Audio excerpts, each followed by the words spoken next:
సంబంధించిన నియమాలు పాటించడం, నా హెల్మెట్ సీట్ బెల్ట్ తప్పనిసరిగా ఉపయోగిస్తాను.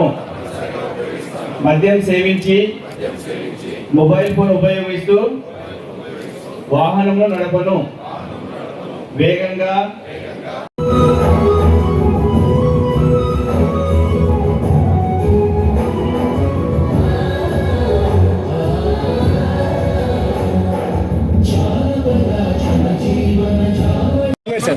సార్ ఉన్నారు సార్ సార్ సార్ ఎమ్మెల్యే గారు సార్ ఎంపీ గారు సార్ సార్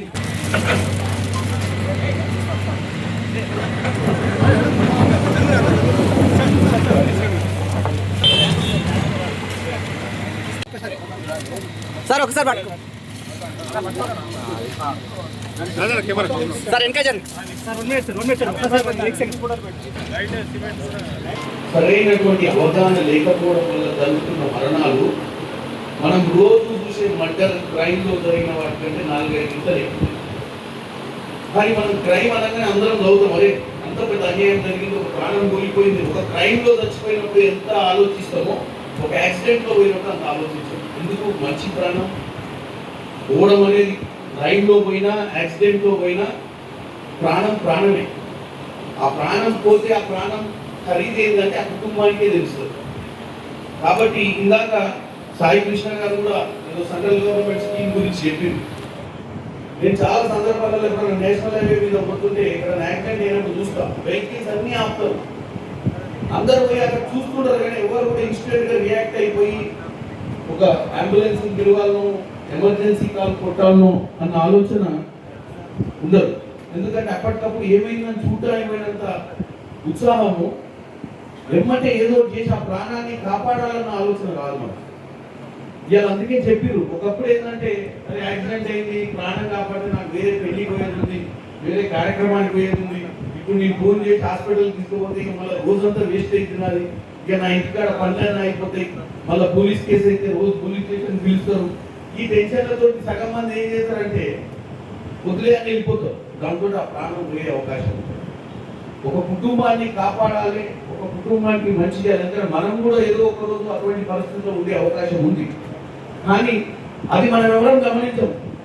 మన కుటుంబ సభ్యుడే అలాంటి పరిస్థితిలో ఉంటే ఎవరైనా కాపాడితే మన ఇంట్లో మనల్ని కాపాడిన ఆలోచన రావాల్సిన అవసరం ఉంటుంది. అంటే సిటిజన్స్ అందరికీ, అంటే పౌరులందరికీ అది బాధ్యత. అందుకే సెంట్రల్ గవర్నమెంట్, స్టేట్ గవర్నమెంట్ కలిసి ఒక మంచి స్కీమ్ ని ఇంప్లిమెంట్ చేస్తున్నట్టు సాయి కృష్ణ గారు చెప్పారు. ఇటువంటి అవగాహన ఉండాలి. అంటే పోలీసులే స్వయంగా చెప్తారు, మీరు మొదట్లో ఫోన్ చేసిన ఫస్ట్ కాల్కి ఆ ప్రాణాన్ని కాపాడితే 25,000 నగదు బహుమతుంది. రెండోది, మీకు ఎట్టి పరిస్థితుల్లో పోలీస్ వారి నుంచి కానీ ఎవరి నుంచి కానీ మీ సమయాన్ని వేస్ట్ చేసే విధంగా ఒకసారి మీరు తీసుకొచ్చి హాస్పిటల్లో జాయిన్ చేసినా, ఒకసారి మీరు వాళ్ళకి సహకరించినా, ఏం చేసినా మిమ్మల్ని ఇబ్బంది పెట్టే ప్రయత్నాలు జరగవు. ఇవి మీకు ఈ అవేర్నెస్ లో తెలుసుకోవాల్సిన ముఖ్య అంశం. ఎందుకంటే మనం ఏదైనా చేసేటప్పుడు మనకు అవగాహన ఉండాలి. అందుకే ఇక్కడ ఉన్నటువంటి రెవెన్యూ అధికారులు, పోలీసు అధికారులు, ప్రజాప్రతినిధులు అందరం కూడా వచ్చి మిమ్మల్ని ఈరోజు ప్రాధాన్యపడేది ఏంటంటే సంవత్సరానికి 1,00,000 పైసలకు 1,50,000 దాకా 1,30,000 దాకా ఇందాక ఎస్పీ గారు చెప్పారు ఈ రోడ్ యాక్సిడెంట్స్ వల్ల తెచ్చుకోవాలి. కాబట్టి మనకు తెలియదు అవన్నీ తప్పిదాల వల్లనే. ఈ తప్పిదాలను అరికట్టడానికి తీసుకోవాల్సినటువంటి చర్యల మీదనే మనం అందరం కూడా ఒక నిబద్ధతతో వాటిని పాటించడం పెద్ద సమస్య కాదు. ఇగ్నోరెన్స్ ఒకటి, ఇగ్నోరెన్స్ ఇంకోటి ఏమైతే అనేటువంటి నెగ్లిజెన్స్. ఇగ్నోరెన్స్ అంటేనేమో సరే నేర్చుకోవాల్సిన అవసరం ఉంది, తెలుసుకోవాల్సిన అవసరం ఉంది. నెగ్లిజెన్స్ అంటే స్వయంగా మనం చేసేటువంటి తప్పులు, బాధ్యత రహితంగా వ్యవహారం చేయడం అంటున్నారు. కాబట్టి దయచేసి ఇక్కడ ఉన్నటువంటి అంశాలు పెద్దలు చెప్పినటువంటి ఎస్పీ గారు చెప్పారు, ఎమ్మెల్యే గారు చెప్పారు, వారు ఇంకో అధికారి గారు చెప్పారు, ఈవెన్ చైర్మన్ గారు కూడా ఒక తీర్మానం కూడా చదివారు మన బాధ్యత ఏంది, మనం ఎట్లా ముందుకు పోవాలని. కాబట్టి ఇవన్నీ కూడా మీరు ఇలాంటి వేదికల మీద మేము ఎందుకు వచ్చినామంటే ఇటువంటి సందర్భంలో చెప్పినప్పుడు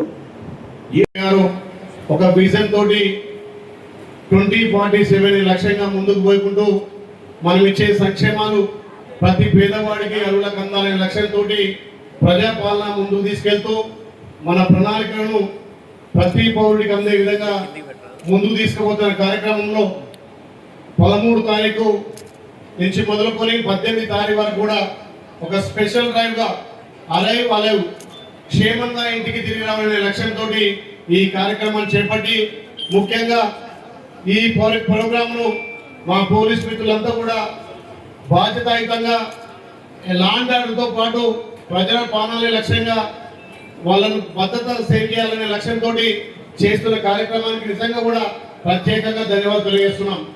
ఈ అలైవ్ కార్యక్రమం ప్రతి ఒక్కరు విధిగా హెల్మెట్ ధరించడం, సీట్ బెల్ట్ ధరించడం, అదేవిధంగా మద్యం సేవించి డ్రైవింగ్ చేయొద్దనే నిబంధనలు ప్రతి ఒక్క పౌరుడికి తెలియజేయాలి. దీని మీద అవేర్నెస్ తేవాలని చెప్పి ఈ కార్యక్రమాన్ని చేసి ఈ 5 రోజులు అందరినీ అప్రమత్తం చేయడంతో పాటు ఒక శిక్షణ కార్యక్రమంగా తీసుకొని ముందుకెళ్తున్న తరుణంలో ఇంత పెద్ద ఎత్తున ఈ భువనగిరి డివిజన్లో ఏర్పాటు చేయడం చాలా సంతోషం. తప్పకుండా మనందరం విధిగా మన ప్రాణాలు ఎంతో ముఖ్యమో ఎదుటి వాళ్ళంత ప్రాణాలు ముఖ్యం. మనం సన్మార్గంలో పోతున్న ఎదుటివాడు అడ్డదారులు వచ్చి మన గుద్దిన ప్రాణం పోయేది మనదే. కాబట్టి ప్రతి ఒక్కరు కూడా హెల్మెట్ ధరించాలి. 18 సంవత్సరాల ప్రతి ఒక్కరు కూడా డ్రైవింగ్ లైసెన్స్ తో పాటు మద్యం సేవించొద్దనే నిబంధనలు గ్రామాన వార్డు ఇంటికి కూడా తెలియజేయాల్సిన అవసరం ఉంది. ఇలా ఈ ప్రజా ప్రభుత్వం పెద్ద ఎత్తున ఒక ఉప్పు కథగా ఇక్కడ డ్రగ్స్ మీద కానీ గంజాయి మీద ఒక ఈగర్ తీసేసి ఏ రకంగా రాష్ట్రాన్ని సేవ్ చేస్తారో అది కూడా ప్రజలకు తెలియాల్సిన అవసరం ఉంది. ఈ ప్రజా ప్రభుత్వంలో పోలీసు వాళ్ళ పాత్ర గణనీయమైన పాత్ర. కాబట్టి వాళ్ళందరి సంరక్షణలో వాళ్ళందరి పర్యవేక్షణలో ఈ తెలంగాణకు సంబంధించి యాదాద్రి భువనగిరి జిల్లాను డ్రగ్ రహిత తెలంగాణగా, మద్య రహిత తెలంగాణ, ఈ ధూమపానం లేనటువంటి డ్రైవింగ్ డ్రైవ్ లో కూడా ఎక్కడ కూడా పట్టుబడకుండా మన జాగ్రత్త తీసుకోవాల్సిన అవసరం ఎంతైనా ఉంది. కాబట్టి మీరందరూ ఈ 5 రోజుల కార్యక్రమంలో ప్రజలను అప్రమత్తం చేయాలి. సీట్ బెల్ట్ లేకుండా నడపడం వల్ల ఎంత యాక్సిడెంట్లు అవుతున్నాయి, ఎన్ని ప్రాణాలు పోతున్నాయి. ఆ ఒక్క ప్రాణమే కాదు, ఆ ప్రాణం పోవడం వల్ల ఆ కుటుంబాలు ఎంత అగత్యాలు పడుతున్నాయో దాని విలువలు కూడా వాళ్ళకి తెలియాల్సిన అవసరం ఉంది. కాబట్టి ఈ ప్రజా ప్రభుత్వం ఈ ప్రగతి ప్రణాళిక ద్వారా ఈ 13 తారీఖు నుంచి 18 తారీఖు పెద్ద ఎత్తున ఈ కార్యక్రమాన్ని ప్రజల్లో తీసుకుపోతున్నందుకు ప్రత్యేకంగా ధన్యవాదాలు. ఇక మా హర్షవ్ డీజీ గారు అయితే యాదాద్రి భువనగిరి సర్పంచ్ గా ఉండే, మరి అప్పటి నుంచే జాగ్రత్తగా నన్ను పెంచి ఆ పోలీస్ స్టేషన్ కు సీసీ కెమెరాలు కూడా పెట్టించాడు.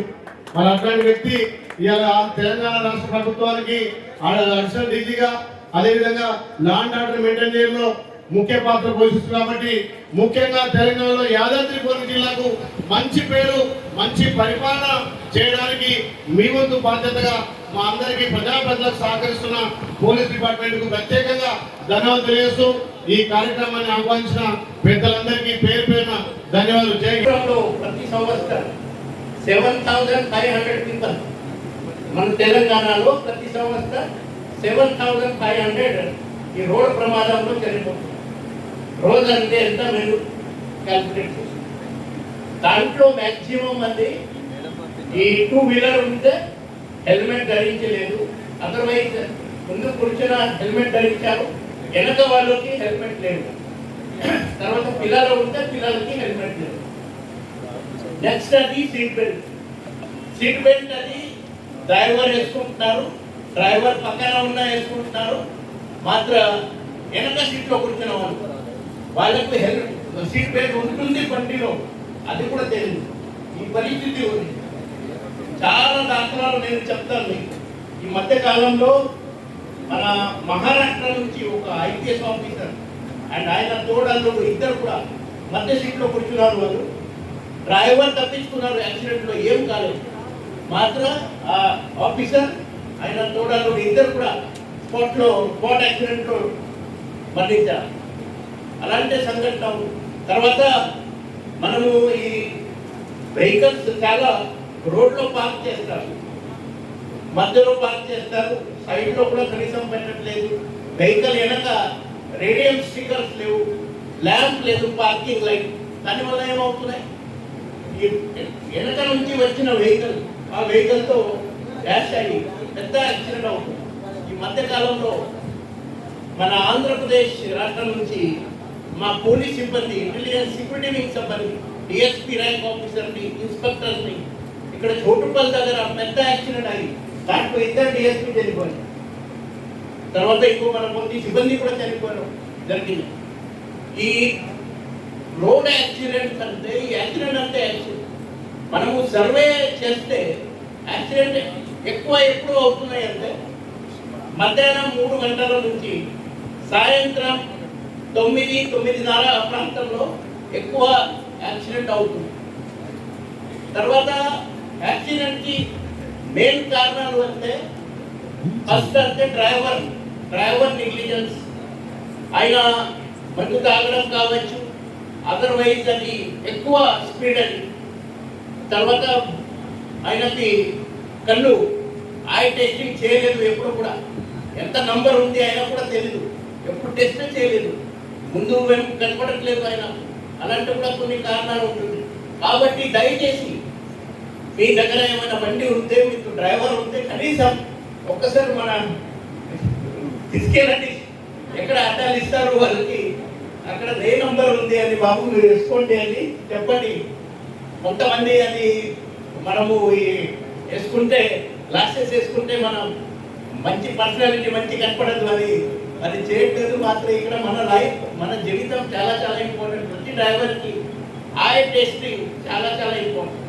ఇంకొకటి అంటే మెకానికల్ ఫెయిల్యూర్ ఆఫ్ వెహికల్, మన వాడుతున్న బండి మంచి ఉందా లేదా, బ్రేక్ పని చేస్తున్నాయా లేదా, ఈ బుక్క మనం కనీసం సంవత్సరంలో ఒకసారి కానీ 2 టైమ్స్ మీ వెహికల్ మీరు చెక్ చేయండి. తర్వాత మెయిన్ ఇంపార్టెంట్ ఇంకొకటి అంటే డిఫెన్స్ డ్రైవింగ్. మీరు ప్రయాణిస్తున్నారు, మీరు బ్రేక్ వేసినప్పుడు మీరు వెహికల్ ఎక్కడ దాకా మీ వెహికల్ పోతుంది అది చూడాలా. మీరు ముందు వెహికల్ సడన్గా బ్రేక్ కొడితే ఆ వెహికల్కి మీ వెహికల్ డాష్ అవుతుంది. కాబట్టి ఆ వెహికల్ మీ వెహికల్ మధ్యలో సఫిషియెంట్ గ్యాప్ పెట్టుకోవాలి, చాలా దగ్గర వెళ్ళదు ముందు ఉన్న వెహికల్. ఇది మీరు చాలా ఇంపార్టెంట్. ఇది సడన్గా వాళ్ళు బ్రేక్ ముందు మన ఆవు వస్తున్నాయి, ఎట్లా వస్తున్నాయి అంటే సడన్గా వాళ్ళు బ్రేక్ కొడతారు, మనం ఏమవుతుంది వెనక నుంచి ఆ వెహికల్కి డాష్ చేస్తున్నారు. ఇలాంటివి కూడా చాలా యాక్సిడెంట్ అనేది జరుగుతున్నాయి. కాబట్టి దయచేసి చిన్న కొన్ని తీసుకోండి. తర్వాత మొబైల్లో అంత ఇంపార్టెంట్, మీకు ఫోన్ కాల్ ఉంది, దయచేసి బండి పక్కన తీసుకోండి. మీరు ఎంతసేపు మాట్లాడండి, మీ వైఫ్తో కానీ ఇంకా ఎవరితో మాట్లాడండి, మాత్రం బండి పక్కన తీసుకోండి. ఇట్లా మీరు చాలా మంది చూస్తున్నారు, ఇట్లా మొబైల్ పెట్టి ఇట్లా మాట్లాడి ఒక హ్యాండ్లో స్టీరింగ్ 2 వీలర్ డ్రైవ్ చేస్తున్నారు, హెల్మెట్ ధరించలేదు, మొబైల్లో మాట్లాడుతున్నారు, ముందు వెహికల్కి కొట్టి యాక్సిడెంట్ అవుతున్నాయి, చనిపోతున్నాయి. చిన్న రీజన్ వల్ల చాలా యాక్సిడెంట్స్ అవుతున్నాయి. ఇప్పుడు చెప్పాను నేను, మన దేశంలో 1,80,000 మంది చనిపోతున్నారు. మన రాష్ట్రంలో 7,500 రోడ్ యాక్సిడెంట్లో చనిపోతున్నారు. కాబట్టి ఈ అరైవ్ ప్రోగ్రామ్ అంటే మన ప్రాణాన్ని కాపాడుకోవడం కోసం ఈ ప్రోగ్రాం మన రాష్ట్ర ముఖ్యమంత్రి గారు ప్రజాపాలన ప్రగతి ప్రణాళికకి భాగంగా పెట్టారు. ముఖ్యమంత్రి గారికి స్పెషల్గా ధన్యవాదాలు. ఇలాంటి మంచి ప్రోగ్రామ్ సార్ మన ఈ 99 డేస్ ప్రోగ్రామ్కి భాగంగా చేశారు. కనీసం ఇలాంటి ప్రోగ్రాం వల్ల కొన్ని ప్రాణాలు మన పక్క అని కాపాడతారు. కేవలం ఈ ప్రోగ్రాం అంటే ఈ వారం కాదు, మొత్తం సంవత్సరం కానీ భవిష్యత్తులో కూడా ఈ ముందు జాగ్రత్త చర్యలు మీ అందరూ తీసుకోవాలని మా పోలీస్ శాఖ తరఫున ప్రభుత్వ తరఫున మీ అందరికీ విజ్ఞప్తి చేసి నేను ముగిస్తున్నాను. జై హింద్.